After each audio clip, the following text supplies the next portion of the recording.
Once upon a time. Welcome to Australian Book Lovers, your destination for imagination.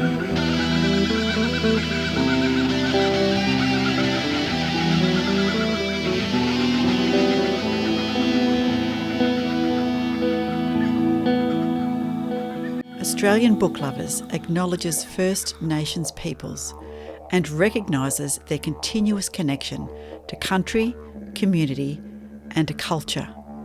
We pay our respects to elders past, present and emerging, and honour the sharing of traditional stories passed down through generations.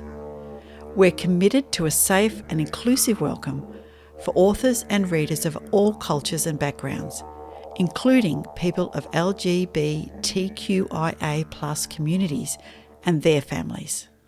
At ABL, our mission is not only about celebrating and sharing fabulous Australian and Indigenous authored books of all genres with readers around the globe, it's also about finding fantastic resources and information for authors looking to write their own book or two or three. And what better resource than getting into the writer's room with some of those authors and asking them to share their experiences. So this is episode 143. I am 145. I will try to read properly. It is late. Okay, sorry. I am Laurie Bell, science fiction and fantasy author, flash fiction writer, blogger, reviewer, bit of everything. And I'm coming to you today from Wurundjeri Woiwurrung country. Brilliant. Veronica. And it is a very cold Woiwurrung country where I'm also coming to you from, Veronica Strachan, aka V.E. Patton, author of fantasy, science fiction, biography, picture book, and a few other bits and pieces. There you go. I'm a little bit excited about tonight. It's not going to be a hard writer's room for us. Laurie, do you want to, Yes. tell us who we got, where we're going? Yes, absolutely. Well, it's very fitting that tonight is a dark, gloomy, cold, stormy weather, raining, at least in Melbourne, which is very fitting for some of the dark mysteries that we're about to dive into and speculative fiction. So we have the amazing Madeleine D'Este, and we also have Zena Shapter today. And I can't wait to get into all of these marvelous books. So do you want me to kick that off, Veronica, with Zena? Yeah, go for it. Let me tell you a little bit about Zena. So Zena Shapter is a multi-award winner author of science fiction, fantasy, speculative and contemporary fiction, conjuring journeys into the beyond and unusual. Author of When Dark Roots Hunt, finalist for Best Novel the 2024 Ditmar Award, When Dark Waters Burn, Towards White, and co-author of Into Torden. She is a writer with a need for adventure. She's through Midnight Echo magazine. I love that. And who deserves your attention, Lilia Sisniga? I'm sure I've got that wrong. Tangent Online, writing dark fantasy at its blood-soaked finest, Australasia Horror Writers Association, and they can pick them.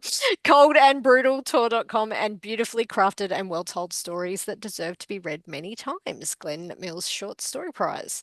She loves movies, frogs, chocolate, I'll give you that one, potatoes, and living with her family on Sydney's beautiful northern beaches, where she is also an inclusive creativity advocate, writing mentor, and editor.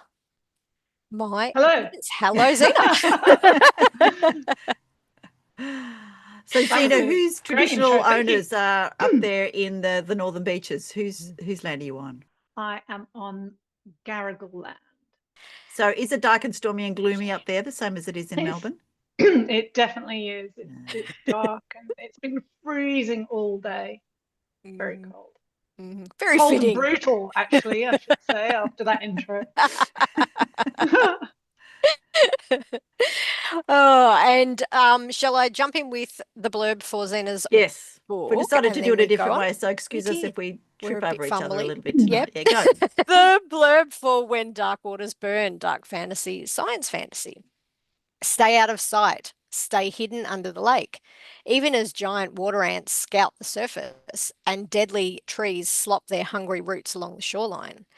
For unrest surges in the swamps, getting closer and closer.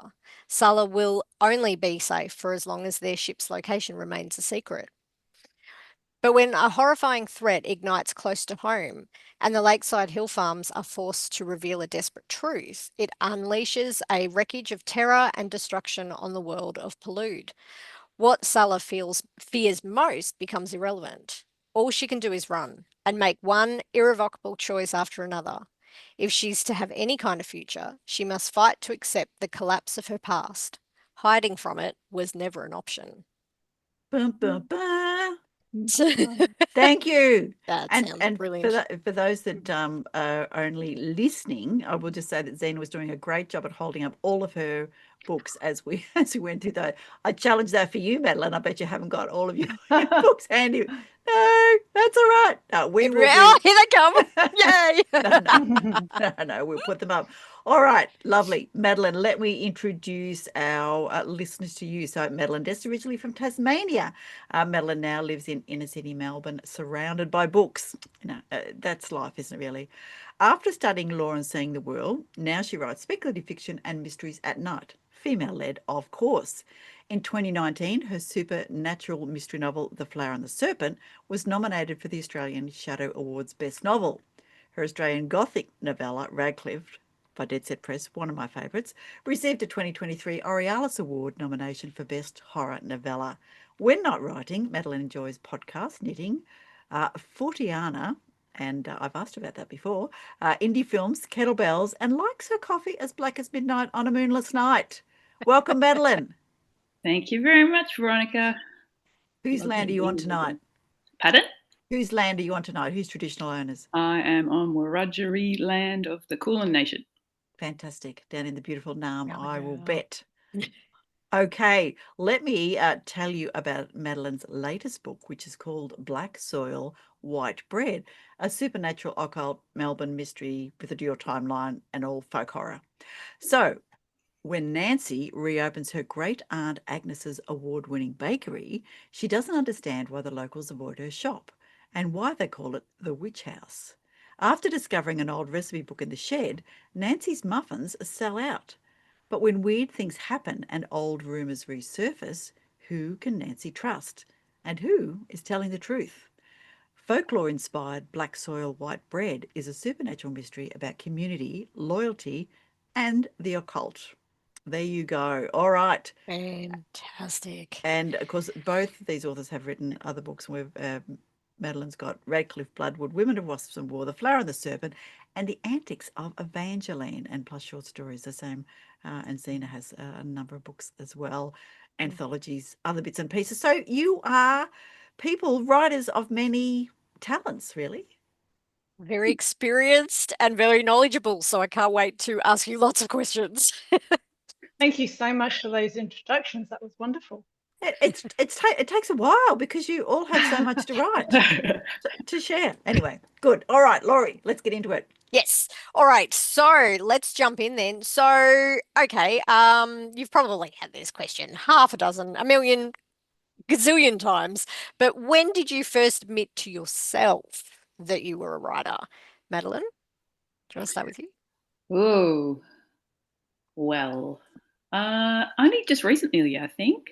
So I think when I started to actually feel that confidence to say, yes, I'm a writer, maybe it was even when I got those award nominations, that almost like is like, oh, okay, maybe I am a writer. I still am not one of those persons, I can't yet introduce myself as a writer yet. Haven't quite got that confidence, but yeah, pretty recently. It's weird, isn't it? It is weird. I don't know whether it's Australian coupled with, being female, with being just writing just doesn't get a good Guernsey, when your parents say, we could be a writer, but really need to have a job that pays the bills, and all those kind of What do things. you really do? What do you really do? That's it. Yeah. What about you, Zena? Well, it was interesting what Madeleine said just now about when do you introduce yourself as a writer? Because when I've always written since I was very young, and I've had various moments that I can pinpoint as well, I definitely knew writing was important to me then, and when it was important to me then, but I do remember going to my first Conflux convention, and it was back in I think 2009, 2011 or something, and I remember introducing myself as just a mum, and my friend who was with me, who knew that wasn't all I was, and she gave me a nudge and she said, "You're a writer." And I'm like, "Yes, I know, but until I make money from it, I don't consider myself a writer." But when I saw this question in the interview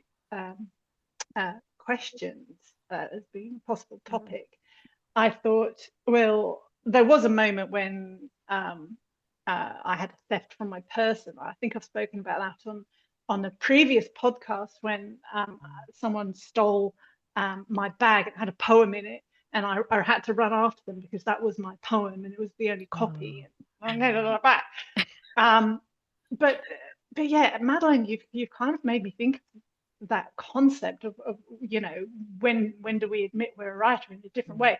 When do we admit to other people that we're a writer? Because for some people it wouldn't be until you have a book published, or like I felt back all those years ago, making money from it. It's a very difficult question, but I think it's as soon as you start writing creatively, you are a writer. So any listeners out there who are wondering if they are or they aren't a writer, well, you are.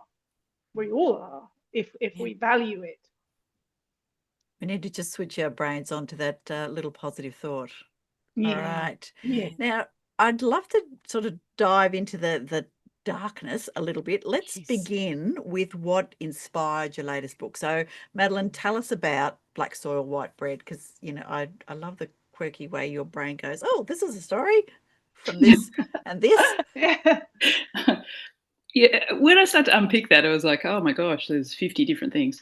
So I can't remember where, but I think somewhere I was in Europe and I got the idea of like a cursed recipe book. I thought, ooh, it was probably pastries, inspired by pastries, of course. Then I've always liked folklore. So it's like, okay, so folklore, witches, I didn't move around a great deal, but I lived in a couple of different places as a kid. There was always the witch house. There was always that one house where you're like, oh, the witch lives there and she eats children. And then there's a real folklore behind that, which is a person called, or a woman called Black Annis or Black Agnes. I think it's from Leicestershire or somewhere like that, where she did eat children. So there is a folkloric element to that. So there was that part of it. Rosalie Norton. So I wanted to also, I love that kind of cults scene, especially in the 1970s and things like that, where they live in those, they live in those big grand houses and everyone's coming together and doing spells together and stuff. So I wanted to include that. I did, so Rosalie Norton, who's the Witch of King's Cross from the 1940s and 50s, notorious and a complete media tart. So I had to bring her in as well, or, inspired by her. Then also the folk horror genre. So where I live, and I've lived in a couple of places that are like this, it's a city, but they say, oh, it's like a little village, this part, like, this. And I was like, ooh, okay. Folk horror usually happens in villages. So can I do it in a city? So there are many different things that go together. Dual timelines, loyalty, cake. Yes. This is a good thing. What a combination. And is the literary village that you're in the book, is that real? Is that in Melbourne? No, but it's suburb. It's heavily based on somewhere I know rather well. Okay. All right, yeah, because I thought, I know inner city Melbourne. That sounds kind of familiar, but I don't think I've heard of that one. But anyway, very good. All right. Zena, inspiration behind your, number 2 book in your series, yeah. Yes. Well, they're both standalones. Yes. So they're both in the same world, but you don't have to read one to read the other. and that they both look at very different aspects of not only the world, but I guess what it means to be human as well, which is essentially, what writers love. We all love exploring. What does it mean to be human? And whereas in the first book, I was very interested in the concept of greed, this one is more about apathy, and in all its shape and form, like not just apathy in the community, like social apathy, and whether we choose to get involved in things or not, but with people and relationships, and how much should we be involved in anything and everything, really. So I took that and then added carnivorous trees and giant water ants, and the worst thing that could possibly happen in this world and environment to my character, and there it was. As you do, throw in whatever works. And if you threw those things into a hat and said, okay, make a story, I mean, people would go, oh, what, that's not going to work. But both of you have done exactly that. Yeah, brilliant. Laurie, I'm trying to be kind and just go, your turn, my turn, your turn, my turn. Yeah, that's good. I just keep I know, talking. we just both jump in and I'm like, hang on, I've got actually world building. Speaking of world building, so because you're both both of them is set in that more fantasy type of location. How did you go about creating that, whether it's the folklore, bringing those elements in and actually really creating that as a world? And also for just it just sounds so much fun with your worlds there, Zena. So what do you do to build those worlds? Zena, do you want to start with you? World building for me starts with a lot of research. I'll as I go through life, I might watch TV, read a science article, see a picture, and I'll put it in folders in my desktop as possible things for the future. And then when I come to build a world, I'll go through them and I'll go, what's calling to me on this occasion? What do I want to dive more into, and are there elements I can combine? And then I look into them all more and test it. Yes, is it robust enough of an idea to create a world? So, for example, carnivorous trees. What do they look like? How would they eat? How do they kill their prey? How would we survive if that was the only place we could live? What would be their vulnerabilities? What would be our vulnerabilities? How would the science actually work? What enzymes are involved? I love all those questions. They are such good questions. How deep can I go into this? How much time do I have? So then your folder starts getting bigger and your notes start getting more, and then you move on to the next thing, such as giant water ants, right? Well, what would their system of living look like, and what if you could only live on the same lake as them, and how would you share that space? So asking a lot of questions and then researching the answers is kind of the first level, and then you think about your character, because story is all about character. The world is a character, but we still need to relate to a character. And so I like to think, who in this world, now that I've conceived this world, who is most likely to survive and thrive, and who is going to struggle, and what type of characters are in between, and whose story do I want to tell on this occasion? Are they, or what end of the spectrum are they?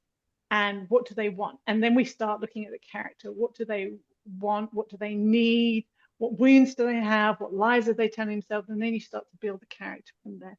And then add in the inspiration for what you want to kind of talk about, what you want to say to the world through your story. And then those are the three elements, and then magic happens. It absolutely does. And just very quickly to add on to that, so with the fantasy elements then, so how do you have them come through so realistically while at the same time keeping that very fantasy element?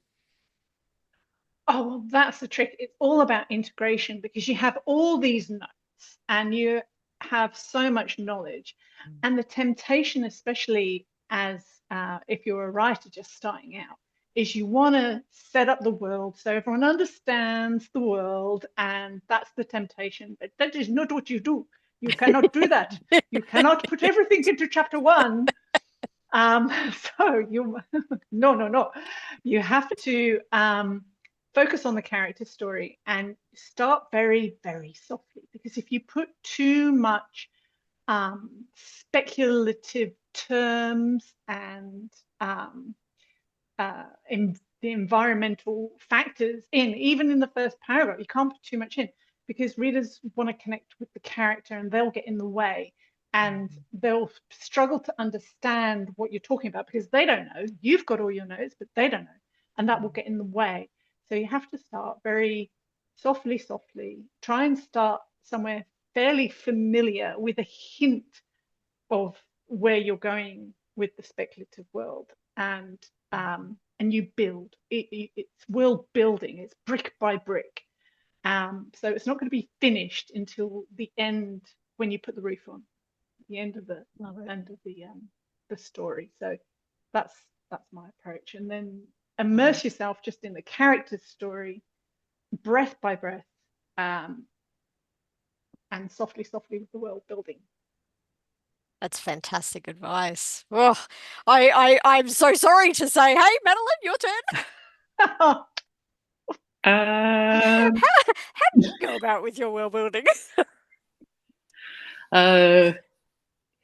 This before I go into mine, but that's such an interesting point about easing people in, especially from my perspective, because I'm coming from the other side. So it's a world that you would recognize, but you need to make sure that in that first page that something weird happens so that people go, wait a sec, this is what I'm reading. Otherwise, quite often I'll go to the library and pick up a book and don't even really read the blurb. And I start reading the first few pages and I'm like, oh, okay, that's not what I was expecting. So, to at least introduce that, that first element of weird so that they know, oh, okay, there's going to be some strange things happening here. So how do I build my world? So as I was talking before about all those different influences, so it's the folklore, it's the folk horror, building that world of folk horror, which needs to have an interesting landscape, which is a cityscape in this instance. Usually there's an isolation to the people in the folk horror environment. So these people were kind of quite insular. There's like a little community within the inner city. They've got to have some kind of weird belief system. So, there's a bit of that going on. So how to bring that in, or almost like a religion or some cult or occult ideas there. And then there's got to be some kind of, the end of the Wicker Man. We've got to have some kind of big event right at the end. So that there's your folk horror. So then your folk horror rules. So that really helped me to build that around those rules, which comes from a guy called Adam Scovell, who wrote the 4 threads of folk horror, which is really helpful. But then just things I like. So just like stitching them all together. So as I was saying, things like those 1970s manor houses where they're all running around doing spells and stuff. I wanted to add that in. So put that in as well. I wanted to have a community.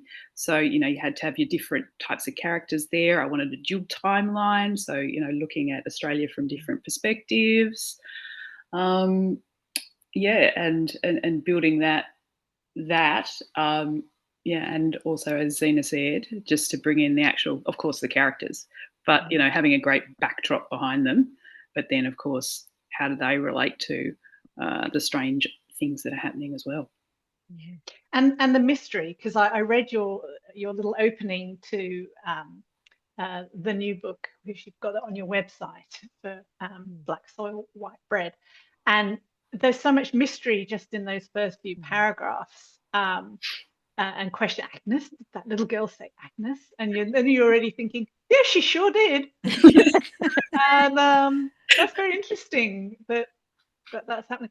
And the little rhyme at the beginning as well. Choo, choo, where are you? Sister, sister, black and blue. Love it. Oh, so good, Madeleine. Honestly, it looks like such a good book. Oh, thank you.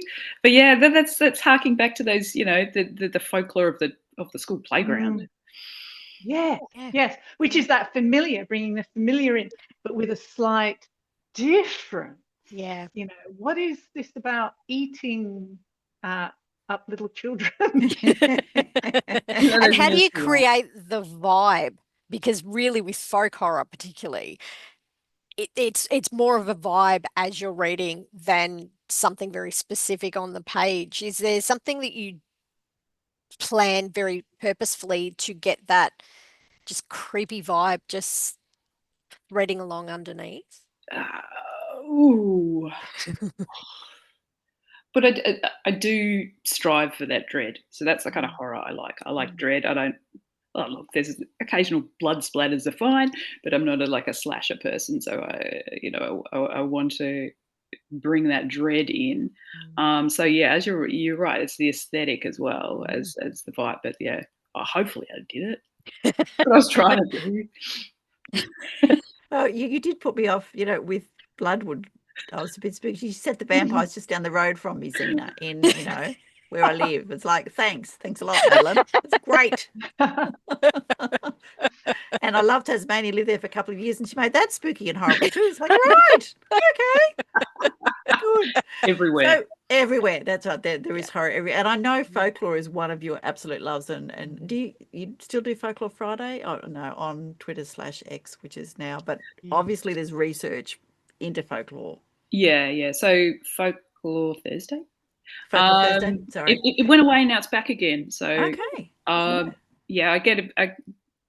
rediscovered it on Blue Sky. They're over there now. Yeah, Blue Sky.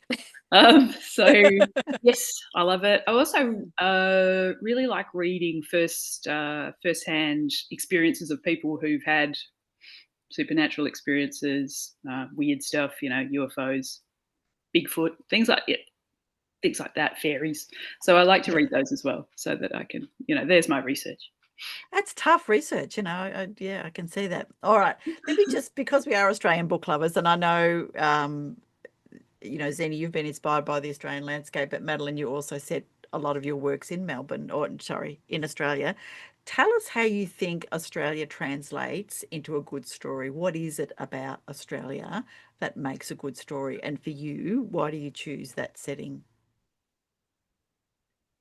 Go, Madeleine. Go Zena. Yeah. Okay. Oh, I was just going to say everything here can kill you. Yes. Perfect. It works. So because, I mean, we're world renowned for that, and it is true. Especially with spiders, I'm always like, what kind of spider is that? And you have to learn your spiders quite early on, because I'm originally from England, and so that was something I had to learn really quick. Not just for my sake, but then with the kids, and then one of them ended up being allergic to whitetail spiders, and that was all. But yeah, the idea that something so tiny just in the back garden could kill you. Well, I mean, yes, as a horror writer's dream come true, let alone somebody writes, science fantasy. My creatures in When Dark Waters Burn and When Dark Roots Hunt are a bit bigger than that. But horror can happen anywhere. Is part of the inspiration, and living here is great inspiration for that. I mean, obviously, I've written a lot of other things as well, and the terrors can come in any shape and form, and that's just life. It's just life in Australia. Okay, Madeleine. Yeah, so the landscape, definitely. So you think of something even as innocent as, well, not really innocent, as Picnic at Hanging Rock. Just down the road from me. Can I say that again? So I think scary. Scary, but what? as compared to something like a scary people who live out in the outback, your wolf creeks, or, razorback, there's like a pig that'll come to get you. But I really like to just throw Northern Hemisphere tropes here. So I like to go, so Bloodwood, which was my vampire book, was like, why don't we have vampires here? So just trying that out here, because quite a lot of the folklore that would have come with our ancestors hasn't necessarily settled here. So you don't hear too many fairy stories or vampire, that kind of thing that in England you would have talked about, pixies and all that, brownies and all that variants of things. You don't hear about. We don't have so much of that. But if you dig under the surface, you sorry. Except the good old bunyip. Yes, except for the bunyip, which I have written about as well. But even that, it hasn't really got its due. But the landscape and Tasmania as well, because Tasmania's can be very gothic-y as well. So, cold and misty and all of that beautiful stuff. But yeah, why not here? And why can't we have those tropes here? Because there is a subgenre of Tasmanian Gothic, isn't there? Because Michaela Kopievsky writes in that, and I've read some of her stuff as well. It's like, oh, okay, spooky. Yes. Particular brand. All right, Laurie, your shot. Yes, well, so both of you between you have written so many books and so many amazing pieces of work, which is just extraordinary to have so many really experienced and skilled writers. So have you learned anything about your writing, whether it's your writing style, whether it's something you've learned as you've gone along, or you've thought, oh, that pops up in every single one of my books. That's an interesting hook. I wonder how that happens. So what have you learned about your writing over the years? So Madeleine, let's go with you. One of my critique partner friends once analysed for me what was in every single one of my pieces, and I was like, oh yeah, actually, yeah, you're right. And then I keep writing more, and I'm like, oh, there it is again. Obviously, you haven't quite worked through that trauma or whatever that is. Maybe one day. What have I learned? Confidence. So over time, I've got confidence now. I used to have to plot within an inch of my life. Now I'm a bit more freewheeling. Hey. So I think I'm more of a signposter. Like Radcliffe, for example, I started with Death is Coming. I started with a chapter. I think it was a short story. I just went round and round and round and kind of worked out what that was about. And then I'm like, okay, we've got this. What's happening? Yeah, a bit more playful, a bit more, rather than going, okay, well, from the outset, I've got to know the end and I've got to know exactly whatever beats all the way through. Becoming a bit more, not more creative, but more relaxed about it and more, more confident about my approach, I think. It's probably the key one that I've learned. Oh, right. Zena?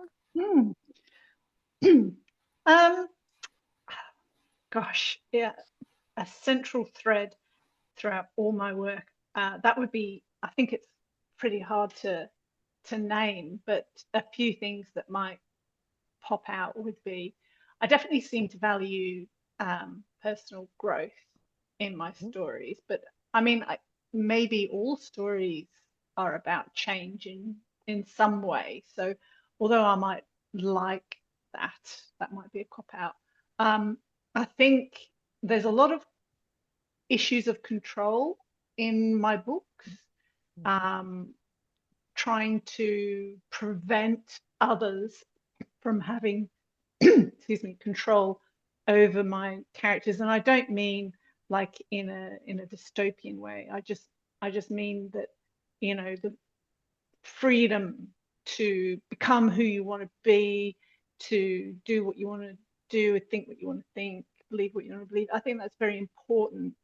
And I'm planning lots of other books where that will actually become even more important than it is in my current work. I have a big plan. I think that's something that's that's close to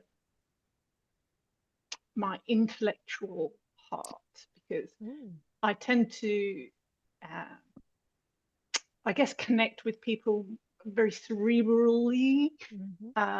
When I first meet them, that's what I am busy trying to do. Can I connect with their minds? And so, I often have this discussion with kids, well, what would be your superpower if you could choose any power? And then, choosing invisibility, or, flying, or invincibility. For me, it's always mind control. I'd love to control other people's minds, but that's also because I don't want that. That's my fear as well. So what would be the worst thing for me to experience? It would be for someone to control my mind. So if that's my personal kind of greatest fear, and also a power I'd love to have, then I guess that's why it features a lot in my stories, and will continue possibly. It's just, Madeleine says, working your way through it. Okay, let's slide into some writing routine, because a lot of our listeners are authors as well. And, people would love a magic pill to say, if you do this, then you get a bestseller. We know that's not true. Now, I guess it's a little bit that everybody has such unique ways of writing. So, Madeleine, writing routine, or your environment, or what do you have to eat, drink, or have in your hand when you're creating? So herbal tea. Got Herbal that. tea? Yeah. Got chamomile. Favorite herbal? Anything particular? Depends. Chamomile, peppermint, rooibos. Nice. Yep. Nice. Just Laurie and I discovered the other day when we were recording that we both had exactly the same herbal tea. Yes. Oh, wow. Hilarious. It was So anyway, amazing. it's like, woo, okay. There you go. But yeah, all of those, beautiful. Okay, so herbal tea. Yeah. Instrumental music. So no words, or singing in another language that I can't understand. That's fine. For many years, I belonged to the monthly Twitter writing challenge. Rest in peace. And that got me in the discipline of an hour of editing a day, or 500 new words. So that's, look, I'm a Capricorn, I need a routine, otherwise I fall apart. So yeah, an hour a day, or 500 new words, more if I can. That's kind of my routine. I'm a vomit drafter, so I do 50 million drafts. I relate to you there. Okay. All right. So the first draft is terrible, really not fit for human consumption. Same with second. Yeah, the third. So morning or evening? Snippets. Yep. Yeah, morning or evening, Madeleine? Yep. Sorry, Veronica. That's right. Morning or evening? Middle of the day, any time? Evening, just because or weekdays, evening. Weekends, afternoons generally. Yep. A writer by hand, a writer on the computer? On the computer. Yeah. Favorite piece of software? Are you a Word person or a Scrivener person? Or I am a Scrivener person. Yay, one for us. And I'm possibly over here with Word. my favourite thing about Scrivener, and I'm on to this point with a manuscript that's getting very close to the end, is it will read it back to me. So that the speak element there that will read my story back to me, so I can hear, because my eyes just glaze over it. My grammar's not the best in the best of times. So once you've read it 50 times, you can't see the wood for the trees. So having it read back to you, it's like, oh, there was a the missing in that sentence. I've looked at it 10 times, I didn't even see. Or you can get that rhythm. So yeah, that's one of my little tips as well. Oh, Zena. So drink Coke Zero, but I only allow myself to have one every other day because I'm caffeine sensitive. So I really like Monday, Wednesday, Friday. Because the other days I have to have a break. I like to write outside on my back deck in absolute silence. with birds tweeting and planes passing overhead, and that's about it. And if any member of the family comes outside in that time, I will smile and give them exactly what they want, because I love them. But inside, I will not be a happy bunny. So then time of day I write will be whenever I don't have client work. So I work for myself. I edit and mentor other writers. It's a joy of my life that I'm very grateful for. And clients come first. So I do my my client work first, and then write at any other time. On the bus, in the hospital, if someone is in the hospital, or at the doctor's, or at the dentist, wherever, the laptop goes everywhere, and I will fit it in somehow. And I do know roughly what I'm going to be writing each day, because I do an overall plan before I start writing. But the plan has flexibility. It's like crossing over a stream. You look at stones you can step on between here and the other side, but then once you start stepping on the stones you thought you would use, one might be too slippery and you're like, oh, I need to go on another one, or one might rock, and you need to make up your path as you go. But you will, I know where I'm gonna land roughly on the other side of the bank.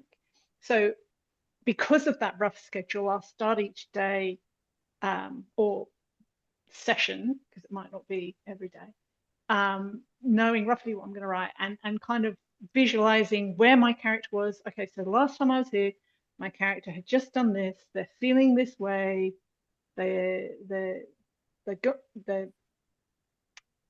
yes, this is what they're going to do. Okay, off we go. All right.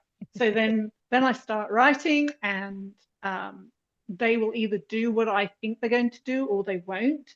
And they might say, so annoying when they do that. You know, you want me to step on that pebble. That's the last thing I would ever do. You should have known this ages ago, because don't you remember when I was 5 years old, blah, blah, blah, blah, blah.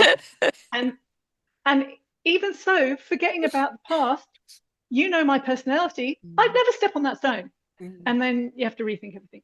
And yeah, I love to get new words done, but when that happens, well, then the new word count goes out the window, and I have to spend the whole day going back to the very beginning and rewriting everything based on what I already knew but had forgotten, placating my character till they calm down, and then we'll go on the next stone. And then and then my husband will say, so how many words did you get done today? And I'm like, none. I spent the whole day doing this thing. And he's like, oh, well, don't worry about it. You know, that obviously needed to be done. And so then the next session, I'll just have to try and write double, because I do like to set myself a goal for how much to do every week.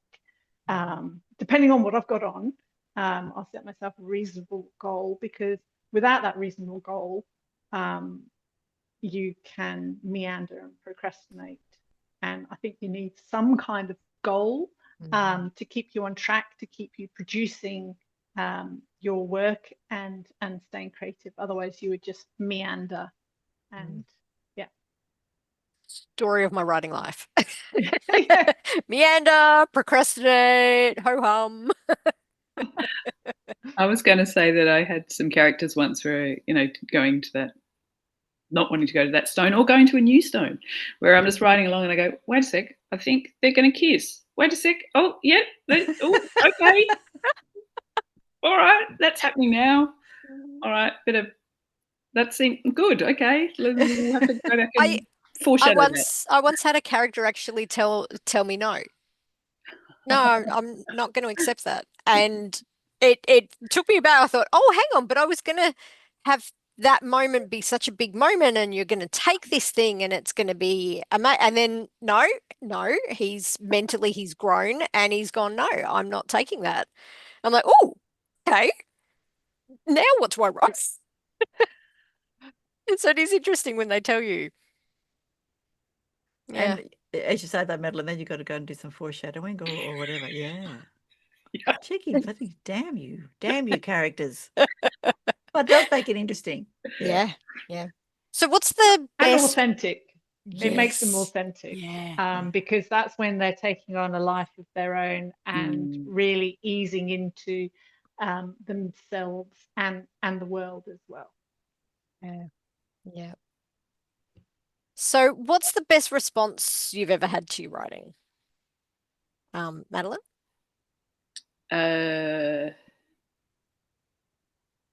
Someone likened me to Edgar Allan Poe. Oh, that's Awesome. It's excellent. somewhere. Yeah. It's either on Goodreads or Amazon, and I was just like, well, "Are you what?" Sure, I'll take it. I'll take it. That's Take brilliant. it. Really? Yeah. Wow. Definitely. Yeah. Yeah. Love it. And Zena? I think it would be there's a bit of a draw because there's nothing better than a complete stranger messaging you to say, I just missed my bus stop, or I stayed up too late last night. That's so if any readers want to send me any messages anytime soon, and I don't know you, but you like something that I write, please tell me, because that's just pure gold. That would keep me on a high for weeks. Yeah. And we writers, we do have lots of lows, and we really need to surf the highs when they come along. So please message your favorite writers, whether it's one of us or anyone else, and just send them a little clap or a bit of praise, because it really, really does keep us going. And it could just be, I really like what you did when explaining the color purple. I don't care what it is, but just send us a little encouragement. It really matters. And then another one, though, that's an equal draw is when you feel seen in a review. And that did happen to me recently, where someone said that when Dark Waters Burn cements Shapter's reputation as a master of immersive worlds. And I thought, oh, they've seen me. They've seen what I've been trying to do, because I do love to immerse myself in a character's world when I'm writing. And I love readers to be able to get that when they read my work. So when Dark Waters Burn, it's only 3 days. It's 100,000 words. So you get to really experience it breath by breath. So if you're a reader who likes to really get into an adventure and really experience it and really get transported into that adventure, then go read my work, because nice. I'm a Well master done. of immersive world. But no, it's nice when your intent is recognized. Yeah. And that's good. super good. All right. Madeleine, I'm going to ask you first, what advice would you give for an aspiring author? Okay, so are you ready for some tough love from Auntie Madeleine? Yes. Bring it on. Do you love writing stories? Yes. Yep. Mind you, you're preaching Because to I the cry and I converted, still anyway. go back. So that's crazy. This is my point. So, do you love creating characters? Do you love writing dialogue or immersive worlds? Do you love it because you need to love it? Because you're going to be reading those same words so many times. And no one tells you about the proofreading. Oh my God. That's what I want to poke my eyes out with a knitting needle. Please just publish it. I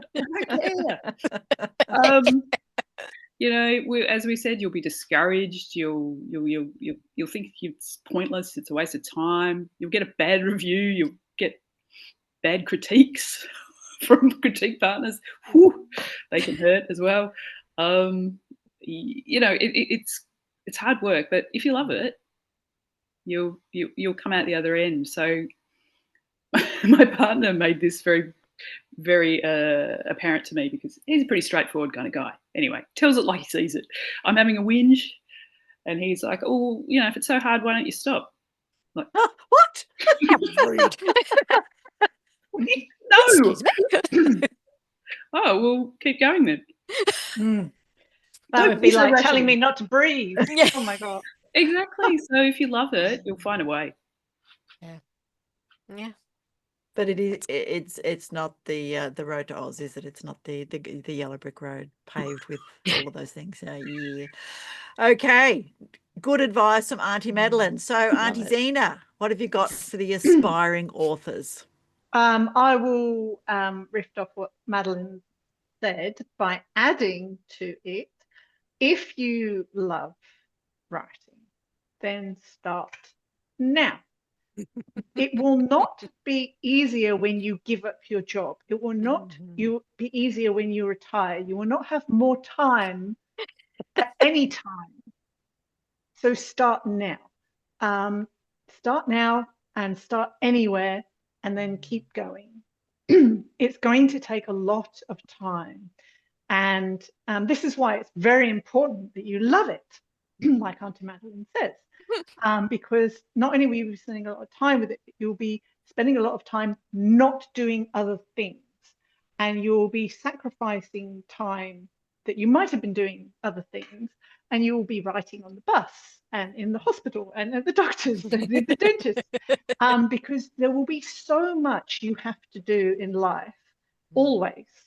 That won't change no matter what you do. So you may as well start now, even if it's 10 minutes, 15 minutes a day. They'll all add up.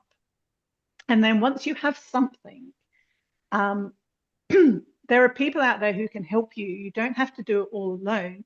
And when I started, Towards White was my first, I guess, full length manuscript that was published. And I got as many manuscript assessments on it as I could. I got a manuscript assessment. I took that feedback on. I changed the whole thing. I did it again, changed the whole thing. Did it again, changed the whole thing. And that was my learning process. I wanted to learn on the job. And I really value that, because you can go to workshops. They're really good and nice, cheap, easy way of getting some professional advice as part of a group. But there's nothing like getting actual advice on your actual words and being told by a professional what you're doing wrong and what you're doing right. And so if you can try and that will just send your writing to another level every time, another level, another level, another level. So start now, and if you can, try and get some professional help as soon as you can to speed up the process. Both parts of that, I guess it's all about time. Value your time, value what you're doing with your life. And if you want that life to involve writing, then work out the time element of that and how you can best achieve the best results in the little time we all have. Yes, because it is a myth that anybody else has more time than us. We're all living in the same world. Yep. Can I ask what's next, Zena? Oh, well, without giving away any secrets. Yes. But what's on well, your I slate? have lots of work out there waiting for things. I have an agent in the US who is doing what she can, and I have a publisher here who is reading something that I have sent, and I am trying to get to another book which has enormous potential and a great part of my heart in it, and see, this is the time thing. I just can't get to it at the moment, but next week I will definitely be getting to it. So I have in the past mentioned exact projects that come next, and I've learned not to do that. Good plan. Yes. You don't know what order things are going to come out or happen. Yeah. But yeah, that's what's happening. Lovely. All right, Madeleine, what's next for you? What's on your slate? I've got something quite different out querying at the moment. So that's a straight historical fiction. There is no Wow. supernatural in it at all. Whoa. Wow. I might need a pen name. Yes. I might have to keep flicking going, but where's the weird? Where's the weird, Madeleine? And I've got a another folk horror thing set in Tasmania that's getting very close to one of the final or so drafts. So I've got my beta reading feedback, incorporating that. So just thinking about what I want to do with that. So, and 50 other half completed manuscripts sitting around. As you do. Excellent. All right. Where's the best place for people to find you, Madeleine, online? Find me online. Hang around a Blue Sky a bit, or you can go to my website, which is madelinedeste.com. Excellent. Beautiful. And Zena, where can people best find you? Yes, so my website is also my name. It's just zenashapter.com. And I'm on a lot of social media. I kind of dabble everywhere, and it's just at Zena Shapter.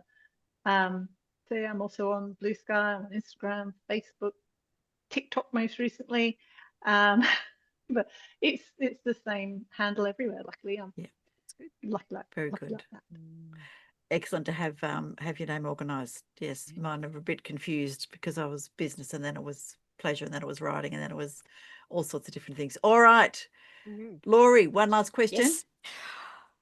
Why should listeners read your books? Zena? If they want to go on an adventure and they're imaginative people with a warm heart, then my books will inspire and delight you. Lovely. Madeleine? Do you want to read something dark and dread-inducing with cake, strong female characters? Then maybe give it a look. Yeah. Excellent. Yeah, I mean, yes, it's hard to resist both of those. Yeah. Thank you so much for being with us tonight, Zena Shapter and Madeleine D'Este. And can we just say that we love to sign off with a reminder to read more Aussie books, of which both of you are fabulous authors. Could you help us do the sign off?